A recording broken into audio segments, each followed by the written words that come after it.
right, welcome back to the Goals.com podcast, the show where we uncover what really drives sales performance at the highest levels. Today, I'm excited to sit down with Mark Phinick, founder of Let's Make It Rain. Mark calls himself a B2B deal coach, not a trainer, not a CRO for hire, but someone who helps founders, CEOs, and sales teams turn stalled pipeline into booked revenue. With more than $3 billion in influenced revenue and over 10 startup exits supported, Mark knows what it takes to revive stalled deals, win over CFOs, and accelerate pipeline velocity. In this episode, we'll dive into the strategies, frameworks, and real-world stories that can help you close your biggest opportunities faster and bigger than before.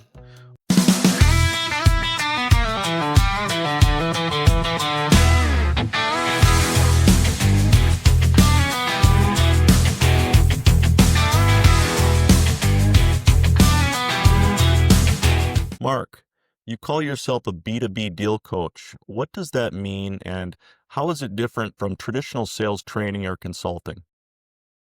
Before we even do that, I want to give you guys kudos for building a product that salespeople might actually want to use as a CRM. I'm a lifelong sales person. I've always told people I'm a sales boy. One day I'll be a salesman. So I look forward to growing into that role, but you guys have done a good job. So I guess to answer your question, I've been doing this for over 4 decades as an individual contributor and as a sales leader. I've been through Challenger, I've been through Sandler, I've been through Miller Hyman, I've been through a lot of training programs, typically at a sales kickoff or during a QBR where there's other agendas and other activities, some lasting all through the night.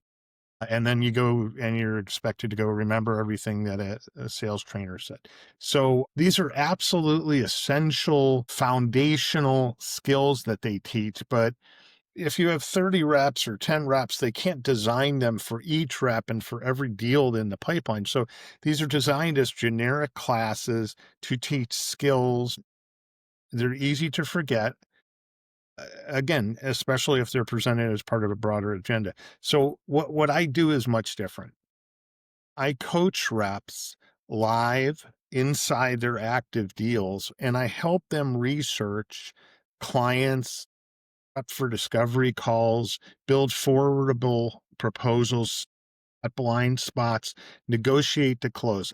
I am a coach, right? Not a trainer. I like that.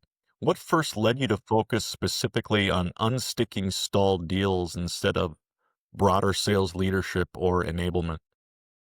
Well, I've done the leadership role for a number of years. My last role was as a global vice president of sales for HCL for a cybersecurity product. Before that, I was a global sales leader at IBM. And I got to a retirement age and wanted to do a second act, which is what I'm doing now. And I didn't want to do what I've been doing. I wanted to do something different. And as I mentioned, I'm a career seller. So I'm always an advocate for salespeople, and I'm very empathetic to their plights and challenges. So first of all, what I saw throughout my career were managers, great people, great managers, but because of their role, they were always buried in forecasts, cadence calls, prepping the CEO for board meetings, collaborating with different departments, having very little time, if any, to coach reps on helping them sell more deals. So I liken that to the relationship of a sports team, manager and coach. I always think of Joe Torre and Don Zimmer, 90s World Series winners 4 years in a row. Joe Torre's role was predictability. Zimmer's was game wins. So if I equate that to the sales management role in mine, a sales manager's output is predictability.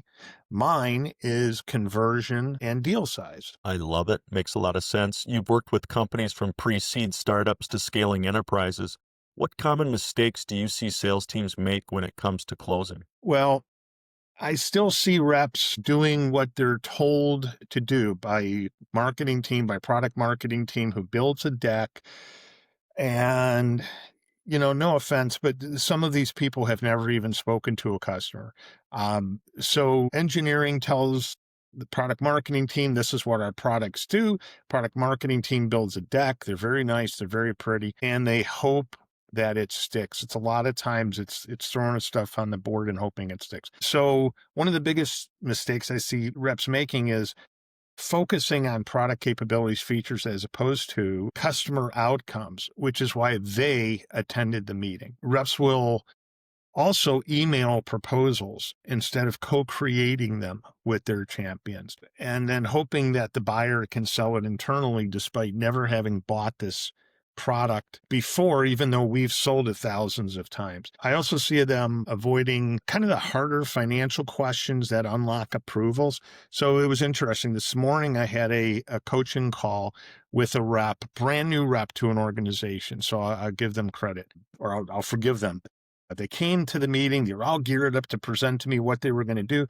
And first slide, this is who we are, and this is, who's funding us, and these are, then the next slide, these are our capabilities, and these are our features, and this is what we've done. And I let them go through it and then ask them, if you were a customer sitting through this, and maybe you had other things on your mind, right? If it's a Monday morning, you just got done with ball games with your kids, you spend time with your spouse, maybe something happened, God forbid there was an incident and it distracted you. You just got done with a meeting with your boss, or you had to put somebody on a PIP. You have other things going on in your head, and now all of a sudden you're expected to spend 100% of your time on this meeting. What do you think the reaction is when the first thing they see is all about you? What they need to see to bring them back and root them on why they're there, which is they're the patient with a problem, you're the doctor. They need to understand, here's a recap of the challenges we've discussed. Here's what we've discussed in a discovery call about what would help you improve the business. Long story short, we went through this presentation, and then I just said, you know what, let's go to the organization's annual report. They're a publicly held company. Let's just see what their CEO has to say about the business. Well, they lost 5% revenue year over year. Do you think that anybody's talking about anything else? You have a product that helps an organization increase sales. Guess what, folks? Guess what's going to ground them back into focusing on you? It's just that. So we took a screenshot of the CEO's mandate. This is what we have to fix. That was the agenda. And the call went swimmingly well. So we rewrote the deck to focus on outcomes as opposed to solutions. There's no problem, or there is no solution unless there's a problem. Yeah, makes sense. You mentioned using frameworks like MedPick, Challenger, and value selling. How do you adopt these frameworks inside a live deal without overwhelming the rep or the buyer? Sure. So I've used all of them. I'm a big fan of MedPick going back to its early days. And I've always used it as a forecasting tool, not a sales tool. Does give a seller a North Star to ask the right questions. There's no question about it. But it's really there. Have we gotten all the information to forecast this in the right month for the right amount, with the right people? So candidly, I'll work with whatever framework a sales leader already has in place. My role is to coach reps on asking simple questions that frame what the customer is trying to accomplish. What challenges are they currently dealing with in accomplishing those business objectives? What's the business impact to doing so? How many people? How long does it take them?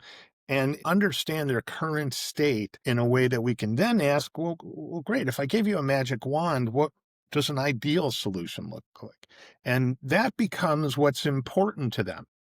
Now we can also ask the question, well, if I gave this magic wand and you painted this picture, how would that impact the business? What's the pleasure that you would derive from this? So going from cost and risk to perhaps reduce cost, lower risk, potentially even to increase revenue. And then, use that to forecast appropriately, because we've got all this data. So it's got to be entered into the CRM.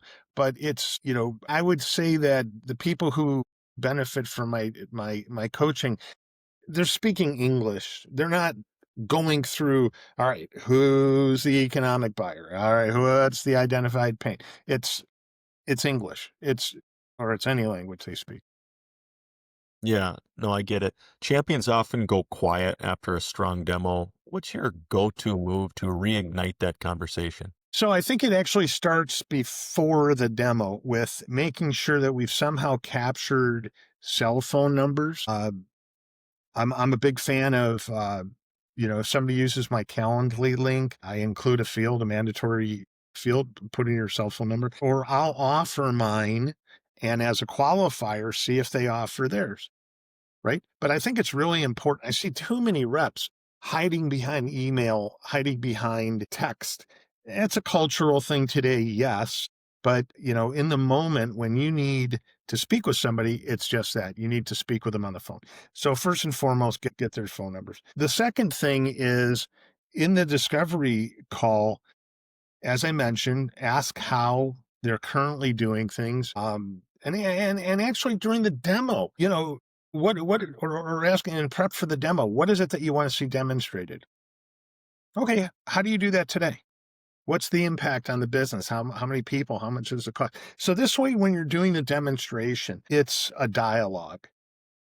If you think about it, Andrew, when a seller is tasked with a demo or getting the price, I hate to use this term, but we have control of the deal for the moment. We have something they want. So Mhm. we get to do it any way we want. And if I want to ask you, Andrew, what do you want to see demonstrated? I'm not going to come in and just, vomit the product on you and show you, oh, this is what this screen does. This is why this button's blue. This isn't a sales class. You're not demonstrating the product. You're showing how the product impacts the business. So it's a dialogue. All right, great. You want to accomplish certain things. Here's how we do it.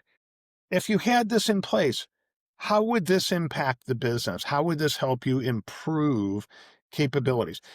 Now, I'm speaking in idealistic terms. It's not always perfect. We're going to have 20 people in the room, some of whom already have a decision that they've made. They're there just because their boss has told them they're there.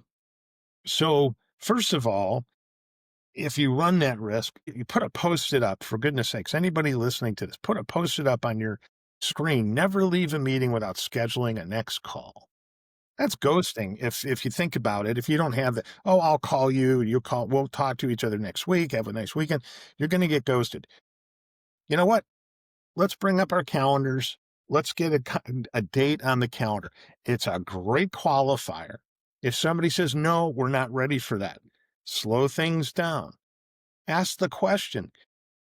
Usually, if I hear that, I may have missed the mark somehow. Where did I miss something? And pull that out. You need to get that information. Now, to answer your question a little more succinctly, if somebody actually does go quiet, I've been very successful, and I know others have, sending the customer and I use the term customer. You're going to hear that today. You use the term future customer. I don't like the word prospect. It's derogatory. I don't want to ever be a prospect of somebody. You don't want to be a prospect. So let's just be optimistic. It's a future customer. I'll send the future customer, or I'll coach the rep to send the future customer a note. Have you solved this problem that we're discussing? If they're trying to increase EBITDA by 5%, have you solved the problem to do this? And in all likelihood, they're really not ghosting you maliciously. It's not that they hate you. It's not personal, but they have other things going on. Maybe other projects have distracted them. Maybe it's the case where they're still deciding they will respond back. I would say 90% of the time when I get in this situation, some response comes back. And that's really all we're asking. That's some good advice. Procurement and CFO objections are where many deals die. What's one tactic you found consistently helps overcome that hurdle? Stop pitching features. You can go send them to your website for features. You don't need a high priced rep, going through product capabilities. Yes, you need to be able to explain what the solution does in the context of their business after doing some discovery questions and finding out what they want to accomplish, but we need to frame outcomes in dollars and risk, which always have to manifest as higher sales, lower cost, and lower risk. That's the love language of the C-suite. So that's what they talk about. Guess what? The people you provide a proposal to are going to forward your proposal to them. They're not the ones who are buying it, right? The people who find you are not the ones who fund you. So you have to equip them with how this technology translates into how it's going to improve the business. I've always liked making it Sesame Street simple for people at my customer to socialize my solution. And what's worked really well is putting together, after you have all this, and after you gather all this information of where are they today and where do they want to be, well, let's put a graphical maturity curve together that shows they're here today, they want to be here. Let's show them the curve of us leading them to a better tomorrow. What outcomes they're going to see, what milestones. It might be additional investments. But, when you go buy rope at a hardware store, you know how much you need. You need the whole length. You don't buy it. Okay, give me 25 individual inches of rope. You buy it by the length. And that's how customers buy. They need to see the entire picture, not only to know the TCO, but they need to understand, is this a 1-year ROI? Is it a 5-year ROI? They need to know there's a plan here and it's not going to be just more shelfware. Yeah. You talk about reframing deals in terms of dollars, risk, and payback. Can you walk us through a real example where that made the difference? Could walk you through several. Well, one of my favorites, because they're doing really, really cool things, is I have a client who offers an AI platform for radiologists to detect breast cancer faster. And that means that to a radiologist, they're spending more time with patients. They're reducing mortality rates. They're helping women avoid unnecessary treatments. And to a layman, oh my goodness, who wouldn't buy this? This is fantastic. But they've got, at the time, they had clinical trials going with some of the biggest hospital systems in the world, but they were not converting. So literally in the first discussion with them, because these are doctors selling to radiologists, I asked the question, all right, if you take all these good things, where do they fit in a financial statement? CFO is ladling out capital to projects that are going to generate the highest ROI with the fastest payback. Where do those benefits fit in? And everybody's shrugging their shoulders. I said, okay, I'm a novice in this field, but God forbid me or my family, we needed your services. If I went to one hospital, doesn't that increase patient volume? And doesn't that then increase average revenue per patient? And so this is how we reframed their deals. And I'm proud to say this was one of 2 of my clients that have been acquired. That's awesome. You've influenced more than a jaw-dropping $3 billion in revenue. What's the most surprising lesson you've learned from working across so many high-stakes deals? Sure. So I'll qualify the 3 billion. It's always a question. So I've been doing this for 43 years. I've worked for a number of companies. I've had targets of hundreds of millions of dollars in budget. All I did was total all that up, and that's how I come with. I haven't sold billion-dollar deals. I have been the lead on $100 million transactions. I just, in all fairness, I want to be clear on that. But I will say that no matter what the deal size is, there's always a person, someone with the vision to improve the business. Might be an enterprise architect who just sees that there's too many tools doing a lot of the same thing, and they have the vision to consolidate tools. Might be any number of things, but there's always a person involved. AI may be everywhere, but it's people who have to move the status quo, people who have to orchestrate decisions. And so I look for those people. Can you share a story where a deal might have looked dead, but by stepping in, you were able to revive it and help close? Sure. These are called glory days stories, right? I mean, Yeah, but they're fun. So a friend of mine, I say friend now because we've known each other for years, but we always laugh about this. So I was working with an organization.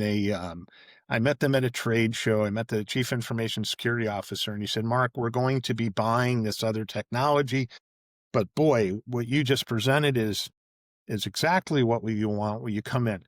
And I came in and I presented, and boy, you could just see these technical people had been working with the product for a year that they were going to be buying. They were tied to it. They were emotionally connected. And here management is swooping in and saying, "Nope, I want you to also look at this." I had people leaving the room during the session, and I'm like, okay, it is what it is, but I have a better solution. Fast forward, we did proof of concept after proof of concept, and we were the better solution. So we were all teed up to do a deal at the end of the particular quarter. It didn't happen for a couple reasons. The deal slipped, and the next quarter, I had the commitment from the CIO, had the commitment from everybody. I had all my stakeholders lined up, had business case in place, had a line of business sponsor, had technical architect, all the things that, all the prereqs for a deal to happen. And on the last day of the quarter, maybe about noon, I get a text from the CIO. "Mark, you're $300,000 too expensive. Let's talk next quarter." I'm like, boom, I get in my car. I'm a half hour away. I was there in 20 minutes. I pulled up and went into the reception area. And here he comes out an hour later. He kept me waiting for an hour. He knew I was there. And because he's told me all this before. And he said, "Mark, what do you want to talk about?" I said, what do you think I want to talk about? You committed to me. We were doing business. I committed to my wife. I committed to my boss that we were doing business. What's up? And he looked at me and he leaned in and he goes, "Do I have your best price?" I said, "Oh my God." And I reached into my pocket and I grabbed a dollar bill and I wrote my home phone number on that dollar bill. And I gave it to him and I said, "That's my home phone number. You have a problem? Call me 24/7. Now you have my best price." He said, "Okay, that's what I needed to know." Such a great, oh, by the way, he placed the order right then. He turned around, he hit the system, and he approved his piece, and the PO was in my hands by end of day. But what a great lesson to tell somebody that they have your best price when they have it, because that's what procurement's job is to get your best price. If they have it and it's a week before the end of the quarter, tell them. Dude, tell them to go take the week off. Tell them to go enjoy their kids. Go do the same thing. You go work on other deals. But as soon as somebody tells you, I have a number of those types of tales. If we have time, I'll tell you another real quick one. Sure. This was a really fun one where Rep and I were demonstrating a particular technology, and we got done with the demonstration, and the people just said, "Mark, that's exactly what we want, but your competition's upstairs negotiating a $10 million deal with procurement." I'm like, "What are you talking about? Why? I just flew in for this." They said, "Well, we need to do something, and they were here before you." I said, "Okay, what do they want to do?" I was in the room with them, so they couldn't kick us out. They could have, but they didn't. And what they explained is that they had 16 different ERP systems that needed to tie together. I said, "Great, we're an integration software. That's what we do. Why do you want to do that?" "Well, we think that if we tie all these different systems together, we can get a single view of our vendors, and we can reduce, or we can get a better discount. If somebody's offering us 4% in Asia Pac and 6% in Latin America, we want to reconcile that, get the 6%. I said, "That's great. What a great idea. Why do you want to do that? Why?" And they said, "Well, if we get a single view of all of our vendors, we can reduce our annual IT spend by 2%. Great. What's your annual spend? Well, 16 billion. Okay, so my competition's upstairs promising a $320 million payback. When are they expecting that?" "Well, it's a 3-year agreement, so we expect it to be about 3 years." And I paused and I said, "Okay, who in this building would like to see that payback this fiscal year. And when we picked up our order, we did. And we absolutely beat the pants off my competitor. I walked up to the senior vice president of procurement, met her for the very first time. I said, "Hi, I'm Mark." She said, "I know you. You're the guy who saves me $9 million." So, we all have these glory days stories, but it really always comes down to, in the back of my mind, I'm thinking of 5 others. It always comes down to helping an organization increase revenue, lower cost, reduce risk. That's all they talk about. How about on the flip side of the glory days? Have there been situations where no amount of coaching could save the deal? And what did you learn from those moments? Yeah, of course. Anybody who tells you different, just they're smoke. We've all walked away from deals, right? Nobody loses a deal. We walk away from them. So first and foremost, clients will only act if there's a problem that's worth funding. Dollars are too tight right now to spend and buy more toys. Everybody has more toys, especially in IT. So they also, as I mentioned before, there has to be a technical advocate that's credible, that's going to see this through adoption. There has to be a line of business sponsor who's going to help us ensure ROI. Without pain or a real solution that's going to improve the business, no amount of urgency can be manufactured, right? You can't push a rope. The impact simply has to be there. The other thing that's real, and as I've dealt with a number of government agencies, state and local and federal, sometimes deals are just wired for another vendor. A 4-star general has a relationship with a reseller for whatever reason. Guess what? That's the way the deal is going to go. You can contest it, you can fight it, but it's the sooner you can figure that out and just stop running into a brick wall and bloodying yourself. Sometimes selling isn't the answer. Yeah, I it totally happens. agree. I've been there many times. Yeah. Yeah, it happens. Many of our listeners are sales managers or founders at growing companies. What advice do you have for a founder who's watching a runway shrink but still has big deals in the pipeline? It's a great question. So first of all, time is all you have. So don't spread yourself too thin. Pick deals in your ICP, because anything outside of your ICP is going to signal to customers and investors chaos and confusion. People need to see who you are and who your customers are for a lot of different reasons. They might know board members at future customers. But if you're all over the map and you've got 10 different companies and industries, just focus. Building CFO ready proposals, which is, where I help them, has been absolutely instrumental, because a founder probably comes from a technical role where they know everything about the product, and they have so much passion about what they do. They're not in tune to ask, how is this going to help you increase your business? So I just come at this from a completely different perspective. I'm always empathizing, in big capital letters, empathizing. Why would a customer buy this? Why would they prioritize this project over others which already have high ROI and fast payback periods? How is this going to help me improve my business? Most founders don't have those insights. Yeah.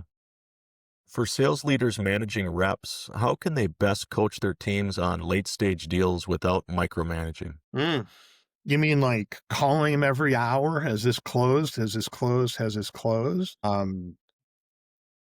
I'm being facetious, but that's very real for a lot of reps. I've When seen it it. Yeah, we've all lived it. When a deal is closing, reps don't need to be incessantly helped or reminded how important this deal is to the team, to the manager, to the company. They know these things. They do. All they're trying to do is sell. So they need help finishing the play in the game. Managers should be thinking about championships that are won one game at a time. And to the extent that either they free up time to help the reps win deals, or they engage people like me, coaches like me, to help them, that's what reps need. I'll say it again as I started the call. Thank you for building a CRM that, you know, isn't awful for salespeople. Salespeople need everybody out of their way so they can go do what they do best, which is to work with customers and help clients become wildly successful. Too much time in CRM, that's a distraction. Too much help from management, that's a distraction. Too many cadence calls, forecast calls, total distractions. Help me sell this deal. That's what they need. Yeah, I totally agree. If you only had 20 minutes with a team to run, a deal triage, let's say, what are the first three things you would ask or look at? Interestingly enough, so these are my first calls with future clients of mine. It is what it is. So when I get somebody on the phone, bring a deal that needs a triage. Tell me what's happening. Why did, is this one that slipped? It's you're just trying to move it forward. So what we focus in on is treating this kind of as an intervention and inserting myself to ask a couple things. On what's the last concrete thing they did? What's the last concrete action they took? Not what they said, but did they actually move this into legal? And if so, who's shepherding it through legal? There's people associated with all of these steps. I always hear it's in procurement. Well, I've never met anybody named procurement.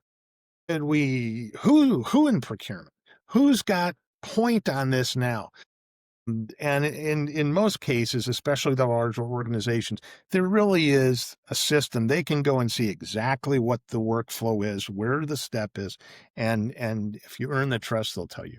Uh, so that's the first question. What's the last step they took? Second thing is who's carrying the ball? Who's carrying this deal internally when we're not in the room? This is why I spend so much time with reps packaging up forwardable, irresistible business cases, proposals that have mutual action plans, a plan to manage the impact of change. They have everything needed so that when it lands on the desk of somebody who doesn't know me or my rep or who I'm coaching or doesn't know the people who are lobbying for this, they're looking at this and saying, hey, this is a good business decision. This is going to help me increase sales, reduce costs, lower risk. I think that at the end of the day, we have to appease the CFO. And I'll in their defense, the CFO's role is not to say no. It's just not.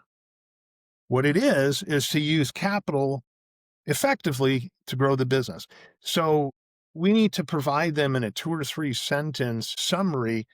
This is how we're going to help you improve your business. I remember getting a phone call from a large telco that one of my reps had been working on, and the project team shared that they were afraid of their manager.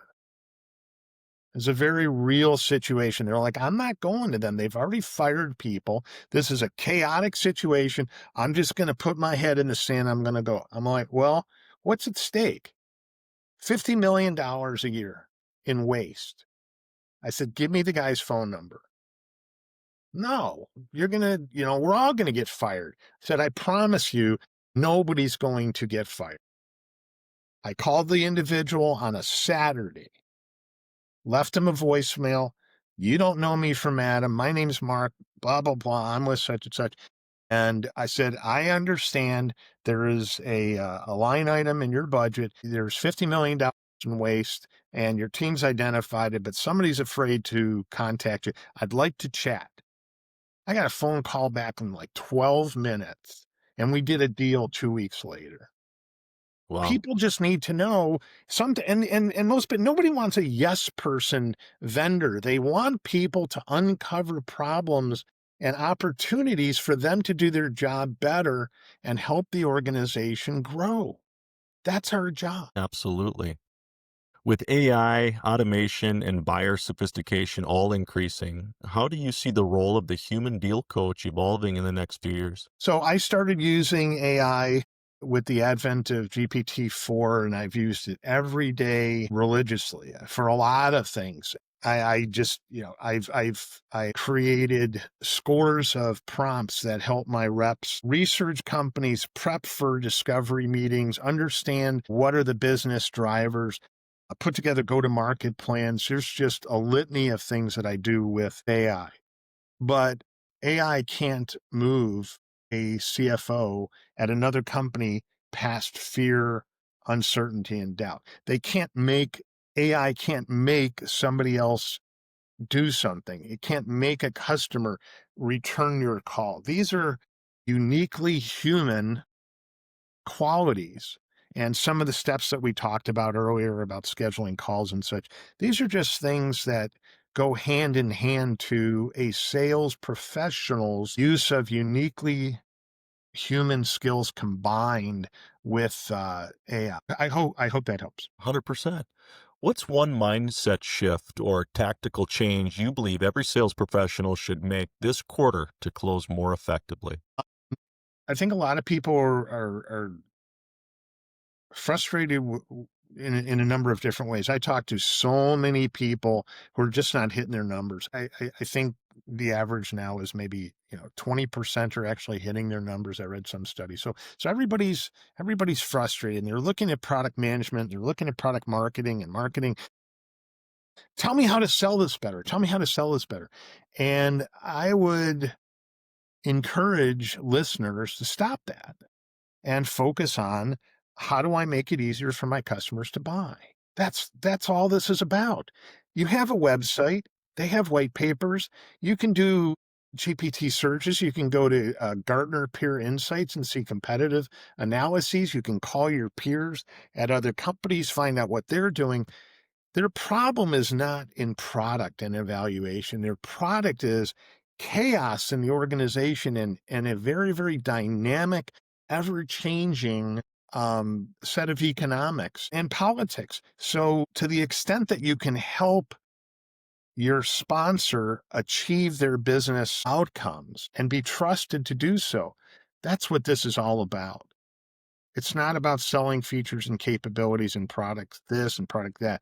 Yes, you have to educate, but it's really about helping the individual grow in their career. It's about helping them deliver better outcomes. It's about helping the group hit their KPIs. And then in an ideal world, I remember one of the proudest moments I had working for a previous employer was opening up a customer's annual report where they talked about us helping them move the needle.